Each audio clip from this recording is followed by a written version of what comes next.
All right, so today we are going to be going over day 49 of the 1 year chronological Bible plan, and we are going to be continuing on in Leviticus. So let's get started. Leviticus 7, the guilt offering. These are the regulations for the guilt offering, which is most holy. The guilt offering is to be slaughtered in the place where the burnt offering is slaughtered, and its blood is to be splashed against the sides of the altar. All its fat shall be offered. The fat tail and the fat that covers the internal organs, both kidneys with the fat on them near the loins, and the long lobe of the liver, which is to be removed with the kidneys. The priest shall burn them on the altar as a food offering presented to the Lord. It is a guilt offering. Any male in a priest's family may eat it, but it must be eaten in the sanctuary area. It is most holy. The same law applies to both the sin offering and the guilt offering.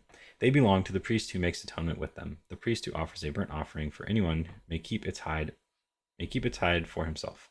Every grain offering baked in an oven or cooked in a pan or on a griddle belongs to the priest who offers it, and every grain offering, whether mixed with olive oil or dry, belongs equally to all the sons of Aaron. The fellowship offering. These are the regulations for the fellowship offering anyone may present to the Lord. If they offer it as an expression of thankfulness, then along with this thank offering, they are to offer thick loaves made without yeast and with olive oil mixed in, thin loaves made without yeast and brushed with oil, and thick loaves of the finest flour, well kneaded and with oil mixed in. Along with their fellowship offering of thanksgiving, they are to present an offering with thick loaves of bread made with yeast. They are to bring one of each kind as an offering, a contribution to the Lord. It belongs to the priest who splashes the blood of the fellowship offering against the altar. The meat of their fellowship offering of thanksgiving must be eaten on the day it is offered. They must leave none of it till morning. If, however, their offering is the result of a vow or is a free will offering, the sacrifice shall be eaten on the day they offer it, but anything left over may be eaten on the next day. Any meat of the sacrifice left over till the third day must be burned up.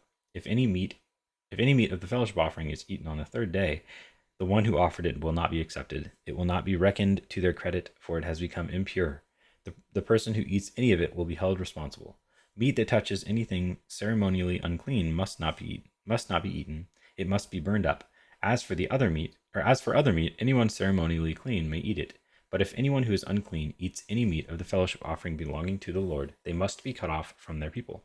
Anyone who touches something unclean, whether human uncleanness or an unclean animal or any unclean creature that moves along the ground, and then eats any of the meat of the fellowship offering belonging to the Lord, must be cut off from their people. Eating fat and blood forbidden. The Lord said to Moses, "Say to the Israelites, do not eat any of the fat of cattle, sheep, or goats. The fat of an animal found dead or torn by wild animals may be used for any other purpose, but you must not eat it. Anyone who eats the fat of an animal from which a food offering may be presented to the Lord must be cut off from their people. And wherever you live, you must not eat the blood of any bird or animal. Anyone who eats blood must be cut off from their people." The priest's share. The Lord said to Moses, "Say to the Israelites, anyone who brings a fellowship offering to the Lord is to bring part of it as their sacrifice to the Lord. With their own hands they are to present the food offering to the Lord. They are to bring the fat together with the breast and wave the breast before the Lord as a wave offering. The priest shall burn the fat on the altar, but the breast belongs to Aaron and his sons. You are to give the right thigh of your fellowship offerings to the priest as a contribution. The son of Aaron who offers the blood and the fat of the fellowship offering shall have the right thigh as his share. From the fellowship offerings of the Israelites, I have taken the breast that is waved and the thigh that is presented, and have given them to Aaron the priest and his sons as their perpetual share from the Israelites. This is the portion of the food offerings presented to the Lord that were allotted to Aaron and his sons on the day they were presented to serve the Lord as priests. On the day they were anointed, the Lord commanded that the Israelites give this to them as their perpetual share for the generations to come. These then are the regulations for the burnt offering, the grain offering, the sin offering, the guilt offering, the ordination offering, and the fellowship offering, which the Lord gave Moses at Mount Sinai in the desert of Sinai on the day he commanded the Israelites to bring their offerings to the Lord.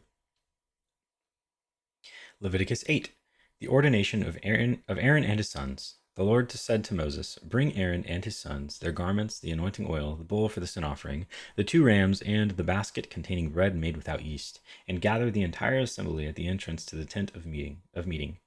Moses did as the Lord commanded him, and the assembly gathered at the entrance to the tent of meeting. Moses said to the assembly, "This is what the Lord has commanded to be done." Then Moses brought Aaron and his sons forward and washed them with water. He put the tunic on Aaron, tied the sash around him, clothed him with the robe, and put the ephod on him. He also fastened the ephod with a decorative waistband, which he tied around him. He placed the breastpiece on him, and put the Urim and Thummim in the breastpiece. Then he placed the turban on Aaron's head, and set the gold plate, the sacred emblem, on the front of it, as the Lord commanded Moses. Then Moses took the anointing oil and anointed the tabernacle and everything in it, and so consecrated them. He sprinkled some of the oil on the altar 7 times, anointing the altar and all its utensils, and the basin with its stand, to consecrate them. He poured some of the anointing oil on Aaron's head, and anointed him to consecrate him. Then he brought Aaron's sons forward, put tunics on them, tied sashes around them, and fastened capes on them, as the Lord commanded Moses. He then presented the bull for the sin offering, and Aaron and his sons laid their hands on its head.